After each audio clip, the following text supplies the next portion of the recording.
lot of shows, and I want to thank you for joining us today. You know, we do a lot of shows where we're trying to help families solve some problems or find out some information about who they are. And we've done this a lot on the show. And today, we're going to do a show like that. But this one has, man, I'm telling you, a really different twist. I want to just ask you this. What if you, I don't know, you grew up in a small town, right? You're going to school. And while you're going to school, you know, you look across the room and you see another student. You know, it's like, I look across the room and I see this guy and I say, geez, you know, it's kind of funny. We've been going to school together for the last 13 years. And, you know, it's really, you and I look a little bit alike. Then everybody in school starts saying, geez, you know, you really do look a little bit alike. Matter of fact, I think the two of you might be brother and sister. No way. How can we be brother and sister? And I don't know that. Even if it's a half brother and sister kind of a thing. Well, that's what's going on with some of my guests today. Take a look at this picture of 17-year-old Miranda and 17-year-old Gregory. They go to the same school. They live in the same neighborhood, and they even have some of the same friends. But for the longest time, Miranda says that there have been rumors in school that Gregory and she are a lot more than just classmates. Please welcome Miranda and her mother, Gail, to the show.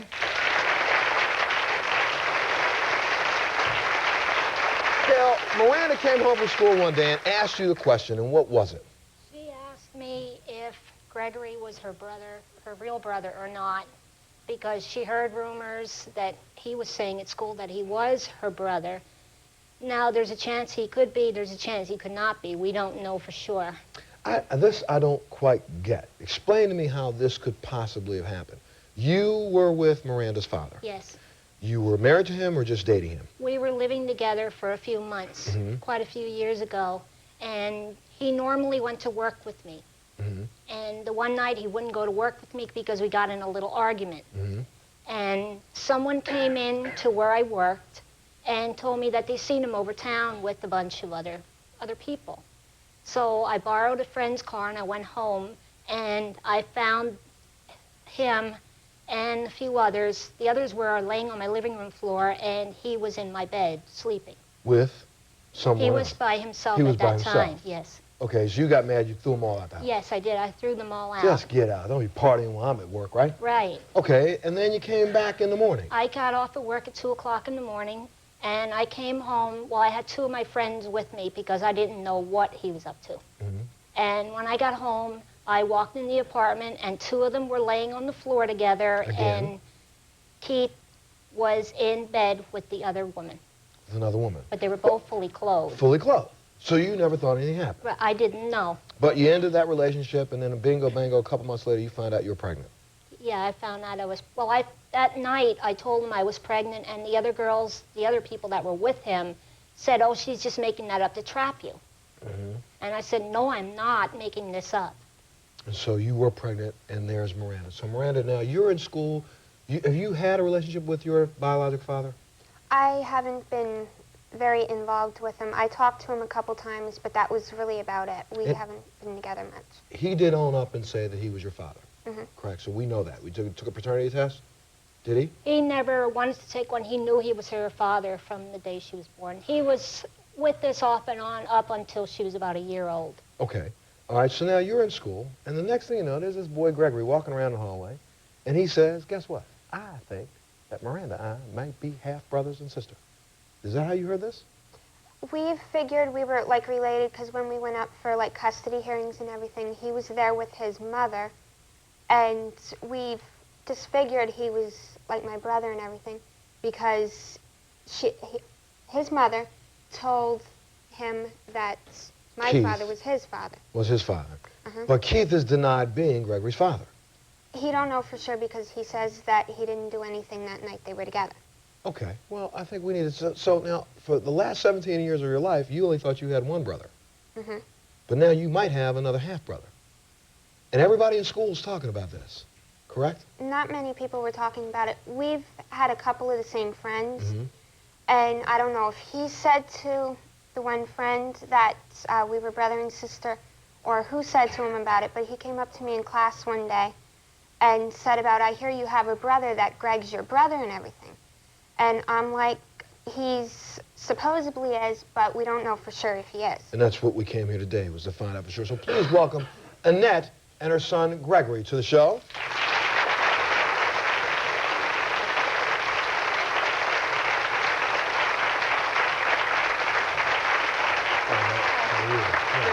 Gregory, how are you? Good. So how did, tell me how this happened. So Annette, why don't you tell us? How did this happen? 17 years ago, I was out with some friends and met my girlfriend. She took me to another friend's house, and that's where I met Greg's father. Who was Keith? Who was Keith. And that evening, did something happen or something didn't happen? Something happened with Keith that evening, which is a one-time thing, which happens to a lot of people, you know, one-time thing over and done. But I am proud of my son. I went through a lot with Keith, told him that he was Gregory's father. He said, no, I'm not his father. So for 17 years, he said he's not his father. You took Keith one time for a paternity test, did you not? Yes, I did. And the paternity test was a DNA test, was it not? Yes, it was. And the test came back 98.8%. No, it was 99.2%. I thought, oh, 99.2%. 99.2% when my son was 3 months old. And he says that because of that 0.8%, He's not his father. he might not be. Right. And right. nobody really explained DNA to him where he would understand that no DNA test comes back 100. He still doesn't understand. And 95 is admissible in a court of law. Right. All right, let me take a little break. We'll be back right after this.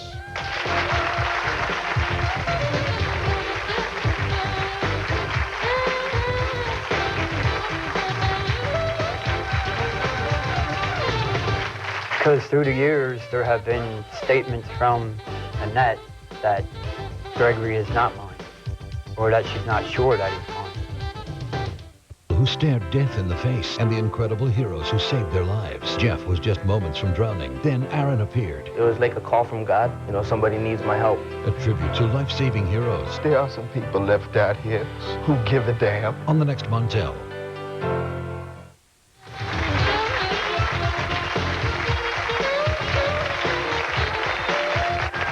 My guests all came here today because they want some answers to some questions about their heritage, about their families, about who they are. And Greg, before I go any further, how did you hear that Miranda might be your sister? Well, it all started when I was about 13, going to court and everything with my mom for support. And I asked my mom, because she was talking to Gail and I asked her who was that girl, and she told me it was my half-sister. And then I was like, all right, it's pretty cool having a half-sister. And I've been going to school with her for about now the past 2 years. And I see her just about every day through the halls and all that. Some people ask me if we're related or not. Well, I mean, why, okay, if we all kind of assumed that we knew the truth, why didn't the two of you just kind of, you know, come together and say, you know what, you are my brother, I'm your sister, you know, my mom's got, Keith was her, so why can't we talk? Why did you have to come here or go to this extreme to realize that, what if I give you the answer today that you're not brother and sister? Will it change anything in the relationship that you have? Maybe, might even get closer. If you're not brother and sister.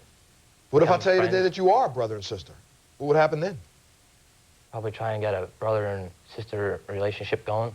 What about you, Miranda? Would you like to have a brother-sister relationship with him? It won't bug me. I don't mind getting to know him a lot more. And nobody wants a brother at that age, I guess. My sister didn't want me when I was 17. Wait, yes, ma'am. Hi, this question is for Gregory and Miranda. How do you feel about your father denying the two of you?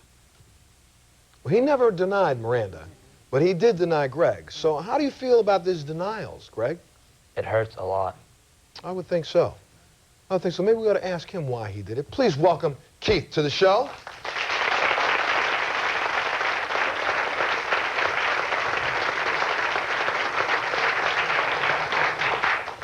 Why the denial, Keith? Because through the years, there have been statements from Annette that Gregory is not mine, or that she's not sure that he's mine. Have you ever made that statement? Never made them statements. Well, today we're going to find out exactly who is who. I'm looking at a picture of you and two children who I can pull out distinguishing characteristics in both children to identify them as yours. I can look at the two of them, and the two of you can look at yourself. Look at yourself in those pictures and tell me, do you not look like brother and sister, or you think you don't? Who do you think, Miranda? I really don't know. You don't know. What do you think, Greg? Somewhat. Somewhat, huh? The truth shall set us free. I'm going to take a little break. When we come back, we're going to meet a woman who wants to know if the man and woman she believed to be her family really are. We'll be back right after this.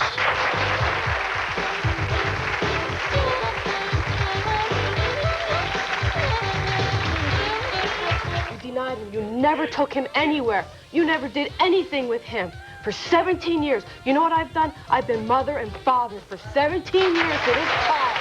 You know? I am so upset with you. So upset with you. I've got it.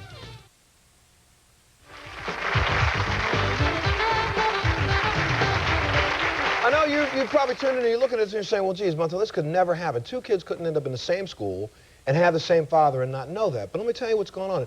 In this country already, there have been 2 infertility doctors who have inseminated women with their own sperm rather than go to a sperm bank. One guy in particular was Dr. Cecil Jacobson, is they think estimated he may have inseminated 80 women in a community with his own sperm.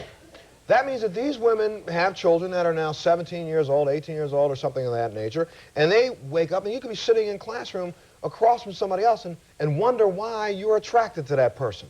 It could have happened if you had never known this. So let's not think that this is so far removed. Please welcome Cindy to the show.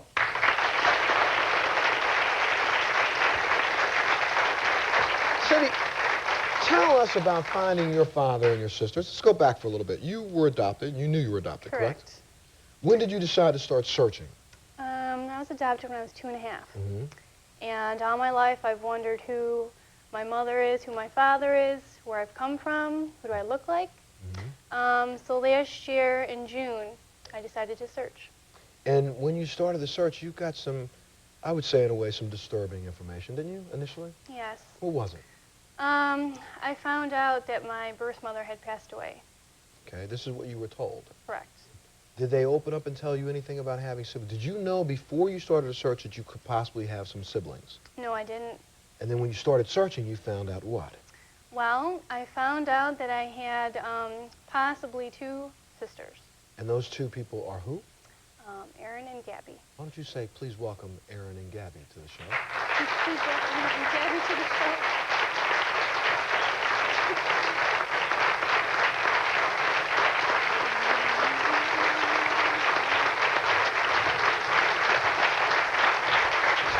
Erin, right? Yes, Gabby, right? Sit down. Have a seat.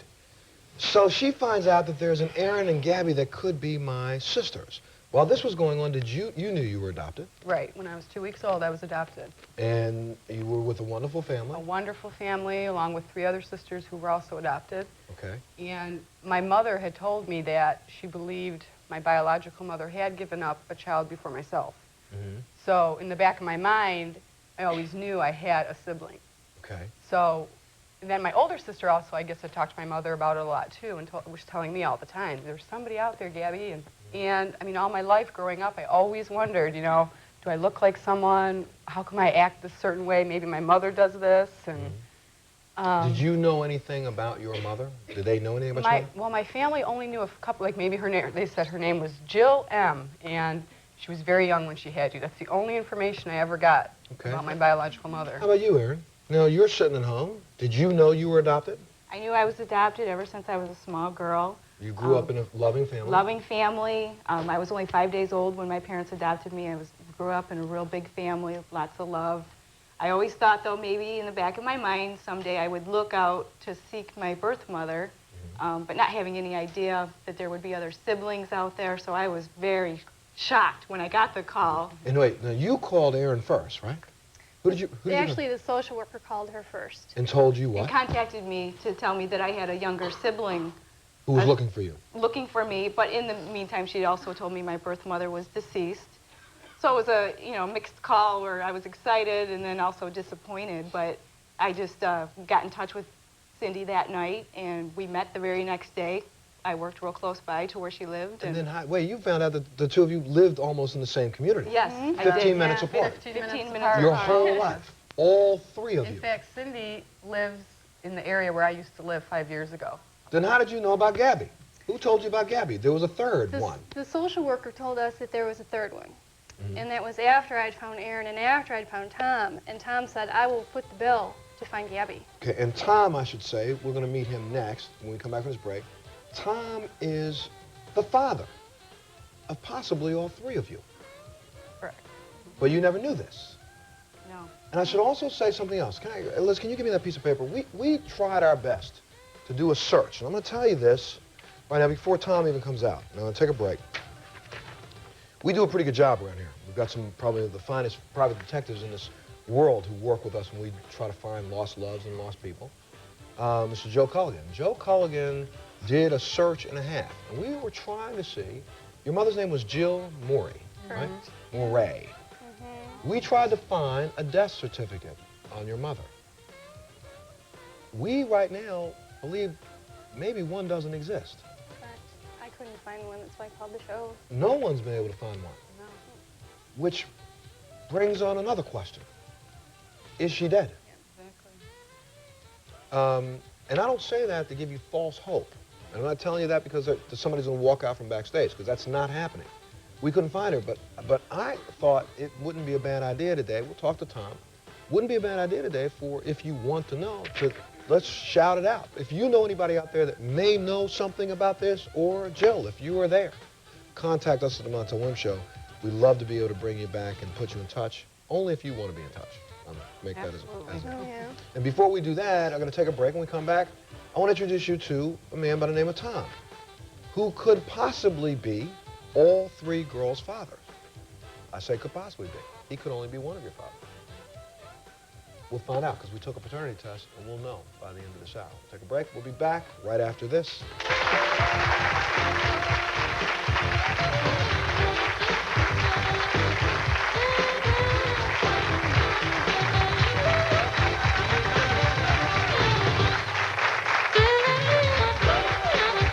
Hey, if you're in the New York area and you want to be part of the Montel Williams Show audience, we'd love to have you. All you have to do is call that number on your screen right now. Look forward to seeing you. Hey, if you're in the New York area and you want to be part of the Montel Williams Show audience, we'd love to have you. All you have to do is call that number on your screen right now. Look forward to seeing you.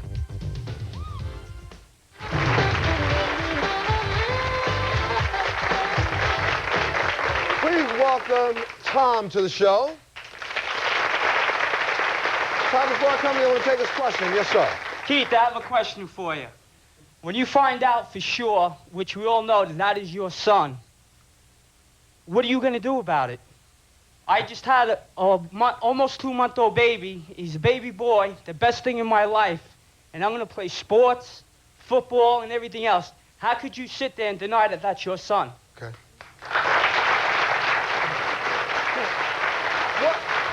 What happens, Keith, if the test comes back again and says that this is your son? What do you do now? If he is my son, I will accept taking him as my son and do with him like a father is supposed to do. Wait. Hold on, wait a minute. Start. You can't be heard without a microphone. Hold on. Greg, so he says all of a sudden if a piece of paper comes back, the second piece of paper that validates what you've known your whole life, he wants to accept you. Would you want to accept him? No. Okay. Okay.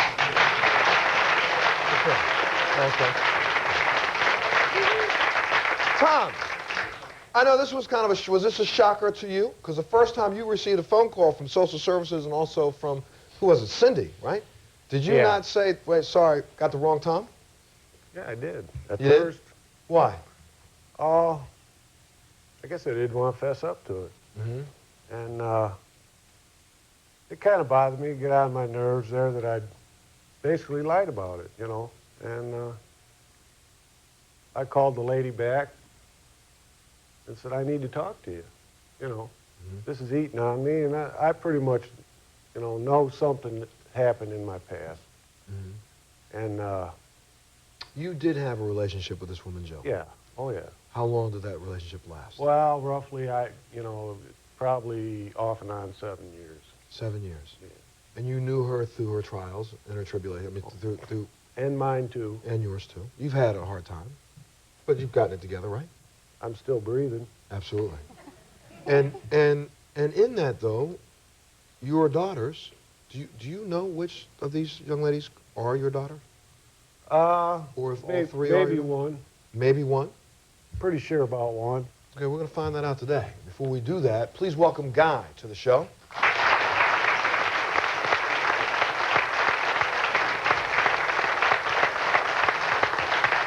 Right here, Guy. Thank you. Sit right there. Yes, sir. How are you?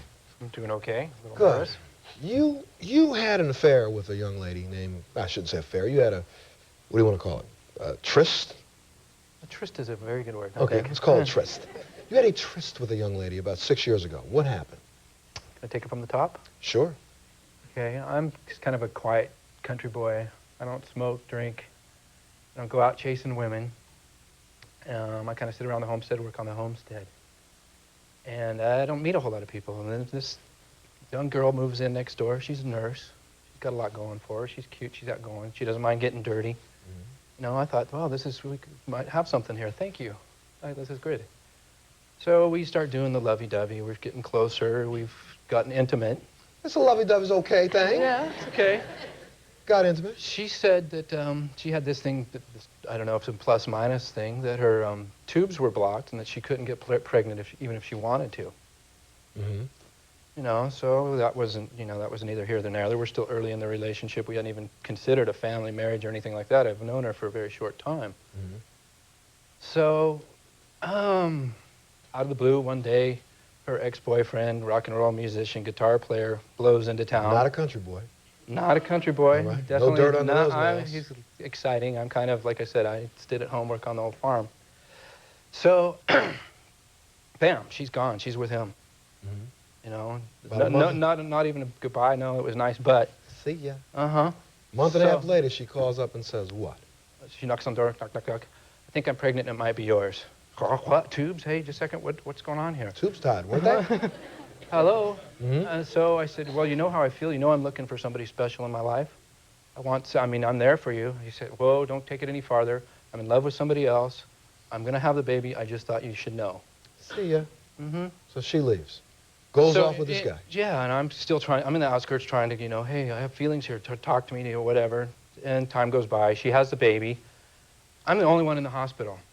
Her rock and roll boyfriend's not in the hospital, the one that she's naming it. Her husband that she's going to marry isn't there. This isn't the rock and roll guy. Okay, keeps going.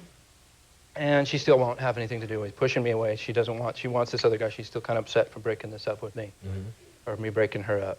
So I'm just like, okay, no, I'm not, you don't want me here anyway.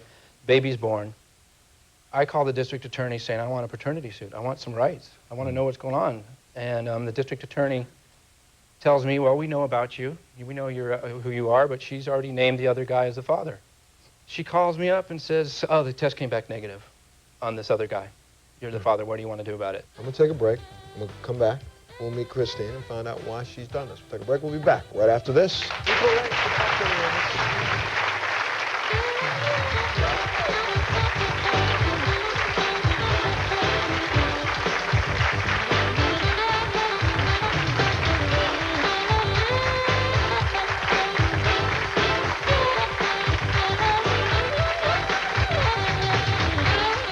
Meet people who stared death in the face and the incredible heroes who saved their lives. Jeff was just moments from drowning. Then Aaron appeared. It was like a call from God. Somebody needs my help. A tribute to life-saving heroes. There are some people left out here who give a damn. On the next Montel.